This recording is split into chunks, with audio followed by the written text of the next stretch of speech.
Welcome to এলএসিস tutorial. Kolkata বিশ্ববিদ্যালয়ের fifth সেমিস্টারের ইতিহাস অনার্সের সকল স্টুডেন্টদেরকে এলএসিস টিউটোরিয়াল চ্যানেলে ওয়েলকাম। আমাদের ফিফথ সেমিস্টারের আজকের ভিডিওতে একটি গুরুত্বপূর্ণ 5 মার্কসের প্রশ্নের অ্যান্সার শেয়ার করে দেবো। আর প্রশ্নটি হচ্ছে, নজরানা প্রথা সম্পর্কে আলোচনা করো। ভেরি ভেরি ইম্পর্ট্যান্ট প্রশ্ন। তোমাদের যে চীনের পেপারটি রয়েছে ডিএসসি B1, তোমাদের আসন্ন সেমিস্টারের জন্য এই প্রশ্নটি খুবই ইম্পর্ট্যান্ট। আমি অলরেডি ডিএসসি B1 পেপারের সাজেশান পোস্ট করে দিয়েছি, তাই অনেকেই কমেন্টস করে বলছিলে যে এই প্রশ্নের অ্যান্সারটি শেয়ার করে দিলে ভালো হয়। তাই তোমাদের অনুরোধে আমি এই প্রশ্নের অ্যান্সারটি ভিডিওর মাধ্যমে শেয়ার করে দিচ্ছি, ঠিক আছে? তাই তোমরা যারা যারা খাতায় নোট ডাউন করতে ইচ্ছুক অবশ্যই খাতায় নোট ডাউন করে নেবে। তো আর বেশি দেরি করছি না, সরাসরি মূল ভিডিওতে আসছি। প্রশ্নটি আরেকবার পড়ছি, দেখো। প্রশ্নটি হচ্ছে, নজরানা প্রথা বলতে কী বোঝো? ঠিক আছে, ভেরি ভেরি ইম্পর্টেন্ট প্রশ্ন। অ্যান্সারটি এবার বলছি, দেখো। চীনে প্রচলিত অতি প্রাচীন একটি রীতি হলো নজরানা বা উপঢৌকন প্রদানের পদ্ধতি। ঐতিহ্য অনুসারে চীন ছিল তার দুর্বল প্রতিবেশীদের নিয়ে গঠিত একটি জাতিসমূহের পরিবার। কনফুসীয় রীতিভিত্তিক এই জাতি পরিবারের সর্বোচ্চ ছিল চীনের অবস্থান। চীন তার নেতৃত্বের মর্যাদার স্বীকৃতিস্বরূপ অন্যান্য সভ্য রাষ্ট্রগুলির কাছ থেকে নজরানা প্রেরণের মাধ্যমে আনুগত্য দাবি করত।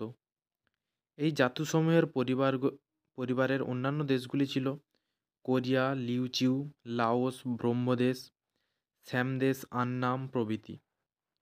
এই দেশগুলি চীনের প্রাধান্য মেনে নিয়ে আনুগত্যের নিদর্শনস্বরূপ নজরানা প্রদান করত। তারপর প্যারাটি দেখো কী রয়েছে।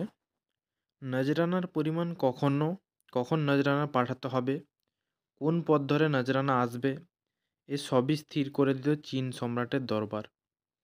যে দেশ চীনের যত বেশি ঘনিষ্ঠ তাকে তত বেশি পরিমাণ নজরানা দিতে হতো। যেমন কোরিয়া প্রতি বছর 4 বার, লিউচিউ প্রতি 3 বছর অন্তর 2 বার, আগ্রাম 2 বছর অন্তর 1 বার, স্যামদেশ 3 বছর অন্তর 1 বার, ব্রহ্মদেশ ও লাওস প্রতি 10 বছর 1 বার করে চীনে নজরানা পাঠাতো। এই প্রথা অনুসরণ করা করদ রাজ্যগুলির পক্ষে যথেষ্ট ব্যয় সাপেক্ষ ছিল। এখানে একটু বানানটা মিস্টেক হয়ে গেছে, ব্যয় সাপেক্ষ হবে, ঠিক আছে? তোমরা একটু ঠিক করে নাও। তারপর দেখো কী রয়েছে। তথাপি কয়েকটি কারণে তারা এই প্রথার বিরোধিতা করতো না। যেমন 1 নম্বর কী রয়েছে, দেখো। চীন সম্রাটের সঙ্গে করদ সম্পর্ক থাকার ফলে চীন সম্রাট ওই করদ রাজ্যের শাসককে স্বীকৃতি দিতেন। চীন সম্রাটের স্বীকৃতি করদ রাজ্যের শাসকের মর্যাদা বৃদ্ধি করত। বৈদেশিক আক্রমণ বা প্রাকৃতিক বিপর্যয়ের সময় চীন সম্রাটের সাহায্য পাওয়া যেত। 3 নম্বরে দেখো কী রয়েছে। করদ রাজ্যগুলি চীন থেকে নানা প্রকার শৌখিন দ্রব্য আমদানি করার সুযোগ পেত ইত্যাদি।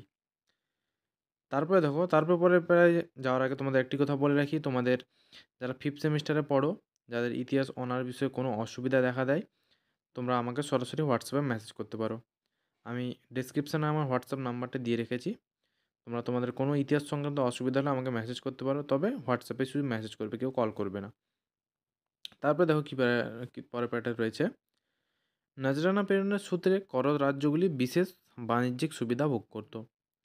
নজরানা নিয়ে যে দল চীনে আসতো তাদের সঙ্গে বহু বণিক বাণিজ্য পণ্য নিয়ে আসার সুযোগ পেত। এই বাণিজ্য পণ্যের জন্য কোনো শুল্ক দিতে হতো না। তাছাড়া এই গোটা দলের যাতায়াতের সমস্ত খরচ চীন সরকার বহন করত। তারপর দেখো কী রয়েছে। প্রতিনিধি দলের বণিকেরা যেখানে থাকতেন সেখানে 4-5 দিনের জন্য একটি বাজার খুলতেন। এখানে পণ্য বিক্রি করে তারা প্রচুর মুনাফা লাভ করতেন। পরের বেলা দেখো কী রয়েছে। এশীয় দেশগুলির মতো পাশ্চাত্য দেশগুলিকেও চীনের সঙ্গে বাণিজ্যিক সম্পর্ক স্থাপনের ক্ষেত্রে নজরানা প্রথা মেনে চলতে হতো। জগৎ সম্পর্কে চীনের নিজস্ব এর দৃষ্টিভঙ্গি থেকেই তা অনুসরণ করা হতো।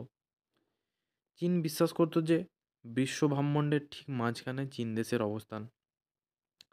চীন রাজ্য হলো কেন্দ্রীয় বা মধ্যবর্তী রাজ্য বা চুংকুও। অবশিষ্ট সকল দেশই মধ্যবিত্ত রাজ্যের বাইরে অবস্থান করে। এই সকল দেশের অধিবাসী মাত্রই চীনাদের দৃষ্টিতে অসভ্য, বর্বর অথবা সামুদ্রিক দৈত্য। তাই স্বর্গের সন্তান চীন সম্রাট এই সকল বিদেশিদের সঙ্গে সমপর্যায়ে দাঁড়িয়ে সম্পর্ক স্থাপন করতে পারতেন। পরের প্যারায় যাওয়ার আগে তোমাদের আরেকটি কথা বলে রাখি, তোমাদের 5 মার্কসের প্রশ্ন মোটামুটি 250 শব্দের মধ্যে লিখতে হয়। আমি তোমাদের যথার্থ শব্দের মধ্যেই দিয়েছি, তাই তোমরা অ্যান্সারটি খাতায় নোট ডাউন করে নিতে পারো। এবং আরও একটি কথা বলে রাখি, তোমাদের বিভিন্ন গুরুত্বপূর্ণ জিনিসগুলো অবশ্যই হাইলাইট করবে, ঠিক আছে? যেমন ঐতিহাসিকের নাম বা বিভিন্ন গুরুত্বপূর্ণ জিনিস যেখানে আমি হাইলাইটস করে দিয়েছি বোল্ড কালো আকারে, তোমরা অবশ্যই হাইলাইটস করবে, ঠিক আছে? তারপর দেখো কি রয়েছে, তবে ঈশ্বরের প্রতিনিধি হিসেবে সম্রাট সমগ্র মানবজাতিকে শাসন করার জন্য যেহেতু স্বর্গের ছাড়পত্র পেয়েছেন, সেহেতু দূরদেশ থেকে আগত লোকেদের প্রতি সহৃদয় হওয়া তার কর্তব্যের মধ্যে পড়ে। কিন্তু সম্রাট যেহেতু কেন্দ্রীয় রাজ্যের অধীশ্বতায় বিদেশিরা নজরানা প্রদানের মাধ্যমে সম্রাটের সাক্ষাৎ প্রার্থী হওয়ার সুযোগ পাবে। এইভাবে নজরানা প্রথায় বিদেশিদের ক্ষেত্রেও দরবারি প্রথায় পরিণত হয়। পরের বেলা দেখো কি রয়েছে, চীন ও পাশ্চাত্য দেশগুলির বাণিজ্যিক কর্মপন্থা ও অর্থনৈতিক দৃষ্টিভঙ্গি পরিবর্তনের ফলে ধীরে ধীরে নজরানা পদ্ধতি অপ্রাসঙ্গিক ও অকার্যকরী হয়ে পড়ে। নজরানা প্রথা ভিত্তিক সম্পর্ক রক্ষার বিষয়টি ছিল খুবই ব্যয় সাপেক্ষ। এই খরা বহন করার মতো আর্থিক সঙ্গতি অধিকাংশ দেশেরই ছিল না। তাই চীনের অনুগত দেশীয় রাজ্যগুলি এই প্রথা থেকে মুক্ত হতে আগ্রহী হয়ে উঠেছিল। তারপর দেখো কী রয়েছে, অষ্টাদশ শতাব্দীর মধ্যভাগ থেকে চীনা বণিকরা দক্ষিণ পূর্ব এশিয়ার বিভিন্ন দেশে যেমন স্যামদেশ, আন্নাম, মালয় উপদ্বীপ, জাভা, মালাক্কা প্রভৃতি অঞ্চলে পণ্যবাহী জাহাজ নিয়ে পাড়ি দিতে আরম্ভ করে। এই ধরনের বাণিজ্য জাং বাণিজ্য নামে পরিচিত। চীনের এক বিশেষ ধরনের বাণিজ্য তৈরির নাম জাং। এই বাণিজ্য এই নামে ব্যবহৃত হতো। এই বাণিজ্য করার ক্ষেত্রে দক্ষিণ পূর্ব এশিয়ার দেশগুলিকে নজরানা দিতে হতো। নজরানা প্রথা বহির্ভূত জাং বাণিজ্যে প্রসার করলে নজরানা মান্য করে বাণিজ্য করার চাহিদা কমে যায়। তোমাদের পরের প্যারা যাওয়ার আগে আরেকটা কথা বলে রাখি, তোমাদের কিন্তু 5 মার্কসে একটু গুরুত্বপূর্ণ সাজেশান দিয়েছি আমি, যে জাং বাণিজ্য বলতে কী বোঝো।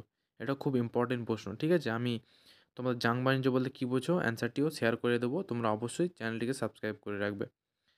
তারপরে প্যারা দেখো কী রয়েছে, নজরানা প্রথা ইউরোপের দেশগুলির কাছে ছিল মর্যাদা হানিকর। তাই প্রথম থেকেই পাশ্চাত্য দেশগুলি নজরানা প্রথা বাতিল করার জন্য চাপ তৈরি করে আসছিল। শেষ পর্যন্ত ইংল্যান্ড নজরানা প্রথার ওপর চূড়ান্ত আঘাত আনে। চীনের সরি চীনের আফিম ব্যবসাকে কেন্দ্র করে প্রথম আফিম যুদ্ধে চীন পরাজিত হলে নজরানা প্রথার অবসান ঘটে, ঠিক আছে? শেষ পর্যন্ত ইংল্যান্ড নজরানা প্রথার উপর চূড়ান্ত আঘাত হানে পূর্ণচ্ছেদ। তারপর লিখবে তোমরা চীনের আফিম, এখানে আকিম হয়ে গেছে তাই সেখানে আমি একটু কনফিউজ হয়ে গেছিলাম, এখানে আফিম হবে, পূর্ণচ্ছেদটা হবে না, ঠিক আছে? চীনের আফিম ব্যবসাকে কেন্দ্র করে প্রথম আফিম যুদ্ধের সূচনা হলে চীন পরাজিত হয় এই যুদ্ধে, আর তখনই সাথে সাথে নজরানা প্রথারও অবসান ঘটে। তাহলে আমি তোমাদের 5 মার্কসের অ্যান্সারটি শেয়ার করে দিলাম, তোমরা অবশ্যই খাতায় নোট ডাউন করে নেবে। তোমাদের সাথে দেখা হচ্ছে পরবর্তী কোনো ভিডিওতে। যারা নতুন এসেছে অবশ্যই সাবস্ক্রাইব করে পাশের বেল আইকনটি বাজিয়ে রাখবে।